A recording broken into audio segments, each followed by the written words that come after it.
Hi everyone. तो आज यार हम इस वीडियो के अंदर बात करने वाले हैं। हमने अभी तक ये डायग्राम समझ लिया था एंड उसी का हमने डबल क्लिक करके और डिटेलिंग में यहाँ पे बहुत सारी चीज़ें निकाली हैं। ठीक है, अगर मैं आपको ये डायग्राम दिखाऊं तो सिंपल वही है, इनपुट है, आउटपुट है, मेन मेमोरीज हैं, सीपीयूज़ हैं।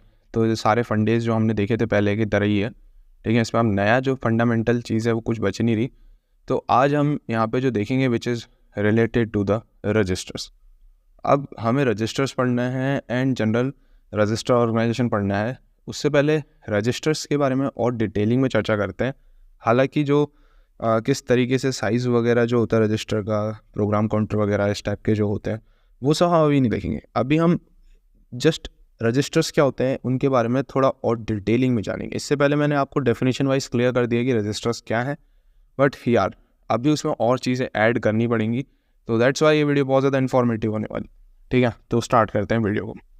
सो फर्स्ट ऑफ ऑल रजिस्टर्स क्या है, पहले उनके बारे में थोड़ी अंडरस्टैंडिंग लेते हैं एंड कुछ एग्जांपल्स या फिर कुछ ऐसे टाइप के रजिस्टर देखेंगे जो ज़्यादातर यूज़ होते हैं।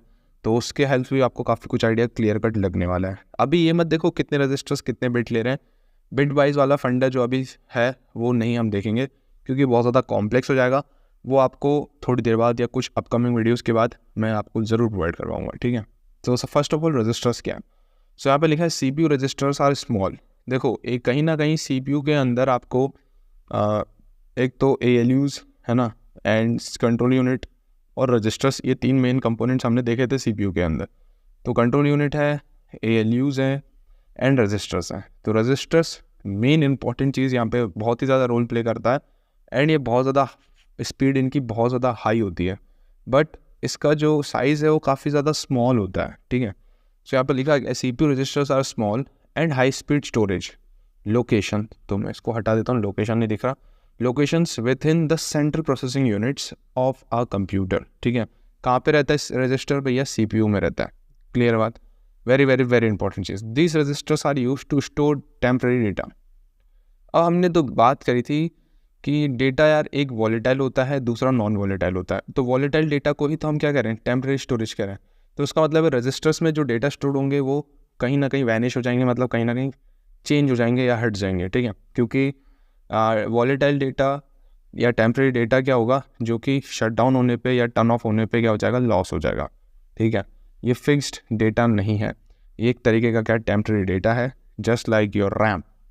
ठीक है, रैम आप लोगों ने स्टार्टिंग में सुना होगा, रैम को वॉलेटाइल मेमोरी कहते हैं। ऐसे ही रजिस्टर्स CPU के बहुत नियर होते हैं एंड बहुत ज़्यादा हाई स्पीड डेटा यहाँ से आप भेज सकते हो CPU को। ठीक है, तो हाई स्पीड डेटा यहाँ पे रह रहा है तो कहीं ना कहीं स्टोर करेगा डेटा, एंड जो भी CPU को कुछ भी काम करना है सो नियर टू रजिस्टर्स या रजिस्टर्स के अंदर स्टोर होकर रहेगा। ठीक है, मेन मेमोरी से रजिस्टर्स में चले जाएगा वो। सो रजिस्टर्स बहुत ज़्यादा फास्ट होते हैं, बट यहाँ पे जो साइज़ है वो बहुत कम होता है। ठीक है, यहाँ पे हमने तीन चीज़ें देखी थी पिछली वीडियो के अंदर, hard disk, main memory and registers. ठीक है, तो हार्ड डिस्क का साइज़ अच्छा है बट उसकी स्पीड कम है, फिर उससे अच्छी मेन मेमोरी है बट उसका साइज़ कम है, एंड रजिस्टर्स उससे भी ज़्यादा फास्ट है मेन मेमोरी से, एंड उसकी साइज़ मेन मेमोरी से भी कम है, KBs में रहती है रजिस्टर्स की साइज़। ठीक है, बट ये बहुत ज़्यादा फास्ट होता है। सो दैट्स वाई ये CPUs में या मतलब ज़्यादातर यूज़ इसी का लिया जाता है, एंड जो भी इंपॉर्टेंट डेटाज होंगे वो सारे स्टोर होते हैं यहाँ पर। ठीक है, and during the execution of a program, the CPU registers play a crucial role in the operation of CPUs and are directly accessible by the CPU for performing various arithmetic and logic units and data movement operations. Clear है बात? तो इतना तो मेरे ख्याल से बात समझ में आई चुकी होगी कि व्हाट इज रजिस्टर्स। अब आप बता दोगे क्या फास्ट है? बहुत ज़्यादा फास्ट है, स्पीड अच्छी खासी, बट इसका जो साइज़ है वो काफ़ी ज़्यादा छोटा है as compare to main memory. Main memory तो चलो यहाँ पे मेन मेमोरी का एग्जाम्पल रैम आती है 8 GB की, है ना, समझ रहे हो, 8 GB की रैम आ रही है। ठीक है, तो ठीक है, कोई दिक्कत नहीं। हार्ड डिस्क आ रही है TB में, मेन रैम आ रही है आपकी 8 GB की, और ये जो रजिस्टर्स होंगे वो आएंगे KBs में, MBs में, ज़्यादा से ज़्यादा 1-2 MB का होगा, नहीं तो 1000 KB या 800-900, मतलब समझ रहे हो ना। स्टोरेज इसका KBs में रहेगा या तो फिर MBs में रहेगा। क्लियर है बात? सिंपल। अब जो सबसे ज़्यादा यूज़ होने वाले जनरल टाइप के जो आपके रजिस्टर्स होंगे या कॉमन टाइप के रजिस्टर्स होंगे उनके बारे में समझते हैं। सबसे पहला register which is called program counter. तो प्रोग्राम काउंटर के अंदर क्या रखा रहता है? अब देखो यार, इंस्ट्रक्शंस होते हैं CPU के अंदर, मल्टीपल इंस्ट्रक्शंस उसको परफॉर्म करने होते हैं। CPU का काम ही क्या है कि हर एक टास्क को परफॉर्म करना एंड वहाँ से आउटपुट रिटर्न करना। ठीक है, ऐसा कोई टास्क नहीं होगा जो इन्फिनिट टाइम तक फंसा रहेगा, नहीं तो CPU क्या हो जाएगा, हैंग हो जाएगा या मतलब काम नहीं करेगा। सो ये हो जाता है, कई बार हो जाता है, बट बहुत रेयर सिचुएशन है डेडलॉक वाली, तो वो हम नहीं पढ़ रहे हैं यहाँ पे। OS में हमने अच्छे से डिस्कस किया है वो, सो आप लोग जाके देख सकते हो। सो मेन काम जो है वो प्रोग्राम काउंटर्स का है, ठीक है। प्रोग्राम काउंटर क्या कर रहा होता है, ये आप ज़्यादातर ये बहुत बार नाम सुनोगे, प्रोग्राम काउंटर। तो जितने भी इंस्ट्रक्शंस हैं, मान लो आपको इंस्ट्रक्शंस परफॉर्म करने बहुत सारे CPUs को, तो अभी आप प्रेजेंट इस इंस्ट्रक्शन में हो, तो प्रोग्राम काउंटर मान लो उसका नेक्स्ट इंस्ट्रक्शन यहाँ पे कहीं है, तो प्रोग्राम काउंटर क्या स्टोर करके रखता है, इस प्रोग्राम काउंटर एक पॉइंटर होता है, तो इसको पॉइंट कर रहा होता है। अगर ये आपका करंट इंस्ट्रक्शन एग्जीक्यूट हो रहा है, तो प्रोग्राम काउंटर की डेफिनेशन बता सकते हो कि नेक्स्ट इंस्ट्रक्शन जो भी होने वाला है उसको पॉइंट कर रहा होता है, ठीक है। So program counter is also known as instruction pointer. So मैंने बता दिया, पॉइंटर होता है, it hold the memory address of the next instruction to be executed. मान लो ये एग्जीक्यूट हो रहा, कोई दिक्कत नहीं, तो प्रोग्राम काउंटर किसको स्टोर करके रखेगा, किसको पॉइंट करके रखेगा, इस वाले मतलब जो नेक्स्ट में इंस्ट्रक्शन एग्जीक्यूट होने वाला है उसको रखेगा, ठीक है। सो इसको शॉर्ट फॉर्म में PC के नाम से कई बार आपको डायग्राम में, बुक्स में डायग्राम जो मिलेगा उसके अंदर PC लिखा हुआ मिलेगा। सो PC मीन्स प्रोग्राम काउंटर। क्या करेगा भैया, नेक्स्ट इंस्ट्रक्शन जो भी होने वाला है उसको पॉइंट करके रखेगा, ठीक है। अभी CPU इसको एग्जीक्यूट कर रहा है, नेक्स्ट टाइम इसको करेगा, तो भैया हेल्प हो जाएगी उस टाइम पे। तो यहाँ पे जो रजिस्टर यूज़ होगा वो कौन सा होगा भैया, प्रोग्राम काउंटर। क्लियर है। नेक्स्ट जो रजिस्टर है विच इज़ कॉल्ड, आप यहाँ पे इंस्ट्रक्शन रजिस्टर भी कर सकते हो, और मेमोरी एड्रेस रजिस्टर भी कई बारी बुक्स में ऊपर रहता है, इंस्ट्रक्शन रजिस्टर नीचे रहता है, कोई दिक्कत नहीं, आप चाहे सेकंड में पढ़ो चाहे थर्ड में पढ़ो, पढ़ना तो है ही। सो अभी हम देख लेते हैं सीक्वेंस वाइज। इंस्ट्रक्शन रजिस्टर क्या होल्ड करके रखता है, this register hold the current instruction, ठीक है। वेरी वेरी वेरी इंपॉर्टेंट चीज़, सिंपल है, क्या है होल्ड करेगा, current instruction fetch from the memory. तो मेमोरी से जो भी इंस्ट्रक्शन करेंटली आया हुआ है वो इंस्ट्रक्शन रजिस्टर के अंदर रखा होगा, है ना, इंस्ट्रक्शन रजिस्टर उसी को होल्ड करके रखेगा। देन नेक्स्ट जो चीज़ है which is called MAR, and sometime you can also say address registers, ठीक है। अगर मेमोरी एड्रेस रजिस्टर बात हो रही हो या तो फिर एड्रेस रजिस्टर की बात हो रही हो, तो वो दोनों एक ही चीज़ है, दोनों एक ही चीज़ है, ठीक है। मेमोरी एड्रेस रजिस्टर हो या register address, sorry address register हो, दोनों एक ही है, ठीक है। It hold the memory address that is being read from और write to. Very very very important चीज़। क्लियर हो गई बात, डेफिनेशन क्लियर हो गई, सिंपल है। देन नेक्स्ट जो चीज़ है which is called MDR, memory data register, ठीक है भैया। अब मेमोरी से जो भी डेटा आ रहा है ये उसको होल्ड करके रखेगा, ठीक है। एंड उसके अंदर जो भी राइट करना है, कुछ भी ऑपरेशंस करने हैं, सो वो ही कर लेगा। तो memory data register, so it hold the data being fetched from the memory. तो मेमोरी से जो भी डेटा आ रहा है ये उसको होल्ड करेगा, ठीक है। और the data being return to the memory, very very very important चीज़, ठीक है। नेक्स्ट जो आप ज़्यादातर यूज़ होता है वो सुनोगे विच इज़ कॉल्ड एक्यूमुलेटर। तो एक्यूमुलेटर भी बहुत बार आप इसको सुनोगे, है ना, बहुत ज़्यादा इंपॉर्टेंट है। एंड समटाइम इसको AC से डिनोट किया जाता है, एंड कई कई जगह पे ACC से भी कर देते हैं, बट एक्यूमुलेटर को AC से भी बहुत जगह बुक्स में आपको देखने को मिलेगा, ACC से भी दिख सकता है, कोई दिक्कत नहीं है, ठीक है। तो अगर ये इस तरीके से दिख रहा है तो इसका मतलब क्या भैया, एक्यूमुलेटर की बात हो रही है। एक्यूमुलेटर क्या, accumulator register used for arithmetic and logic operations. Clear होगी बात।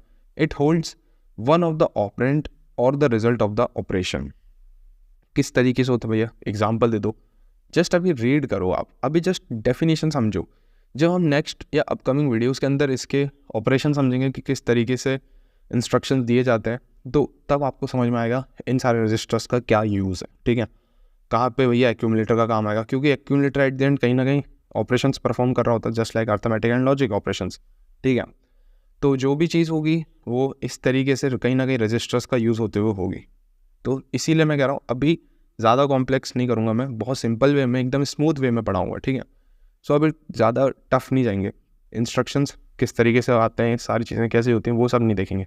अभी जस्ट अपन क्या कर रहे हैं, रजिस्टर्स पढ़ रहे हैं, तो रजिस्टर्स पूरे पढ़ेंगे, ठीक है। क्लियर है। नेक्स्ट जो चीज़ है which is called index registers. तो यहाँ पे इंडेक्स इसके नाम से समझ में आ रहा है, जस्ट लाइक एरेस, एरे में भी इंडेक्सिंग होती है, तो यहाँ पे भी सारे ऑपरेशंस इंडेक्स की हेल्प से यूज़ होंगे। So these are used for indexing operations in certain CPU architecture, often used in array manipulations. Clear होगी बात। नेक्स्ट जो चीज़ है which is called general purpose register.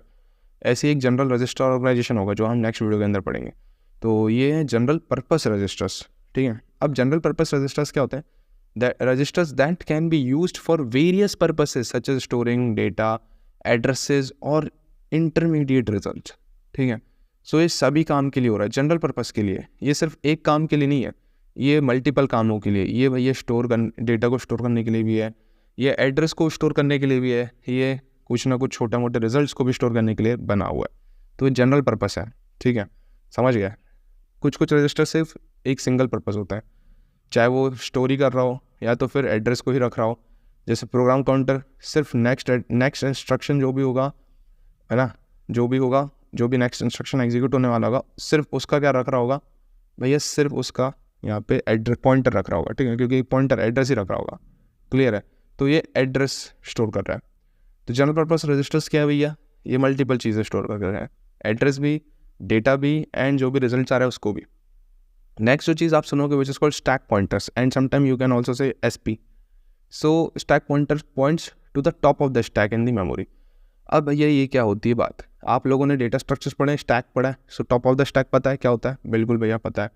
अगर फॉर एग्जांपल मैं इसको बोल दूं कि स्टैक है, स्टैक के अंदर मल्टीपल एलिमेंट्स पड़े हैं, मान लो यहाँ तक पड़े, तो टॉप ऑफ द एलिमेंट मान लो यहाँ पे 5 पड़ा है, एंड यही है मेरा क्या स्टैक पॉइंटर, इसी को पॉइंट करेगा। मान लो ये कहीं इधर 5 पड़ा होगा एंड ये टॉप ऑफ द स्टैक है, एंड यहाँ पे मल्टीपल एलिमेंट्स पड़े, बट टॉप पे क्या पड़ा है? 5 पड़ा है ना, टॉप पे क्या पड़ा है? यहाँ पे 5 पड़ा है।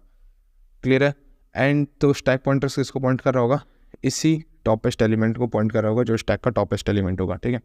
तो point two the top of the stack in the memory used for managing functions, calls and local variables. Simple. अब भैया ये किस तरीके से काम होते हैं, कैसे होते हैं, वो सब नहीं समझ रहे अभी हमने बेसिक अंडरस्टैंडिंग ली रजिस्टर्स क्या है, और कुछ टाइप्स या फिर कॉमन टाइप्स ऑफ रजिस्टर्स पढ़े जो कि ज़्यादातर देखने को मिलेंगे, ज़्यादातर नहीं मोस्टली यही देखने को मिलेंगे। क्लियर है, एंड समटाइम्स आप इनपुट आउटपुट रजिस्टर्स भी देखोगे, उनका बस नाम से क्लियर है, इनपुट रजिस्टर्स इनपुट वाला काम कर रहा होगा, आउटपुट वाला आउटपुट, है ना, आउटपुट रजिस्टर्स, ठीक है, इतना ही है और कुछ नहीं है। तो ये जनरल टाइप के रजिस्टर्स है जो कि आप ज़्यादातर सुनने होंगे, देखे होंगे, या आने वाले वीडियोस के अंदर देखने वाले हो, या पूरे सब्जेक्ट्स के अंदर यही ज़्यादातर मेजर रजिस्टर्स आपको देखने को मिलेंगे। तो मैंने अभी डेफिनेशन वाइज कवर किया है किस तरीके से एक्चुअली में काम आते हैं स्टैक पॉइंटर्स, किसको स्टैक, कौन सा टॉप ऑफ द स्टैक को पॉइंट कर रहा है ये नहीं पता अभी, बट डेफिनेशन पता है, हाँ भैया पता चल गई। क्लियर है, आज इतना ही रखेंगे, एंड अपकमिंग वीडियोस के अंदर इसको और डिटेलिंग में देखेंगे, ठीक है। क्लियर है बात। सो फिलहाल मिलते हैं नेक्स्ट वीडियो के साथ यार, बाय।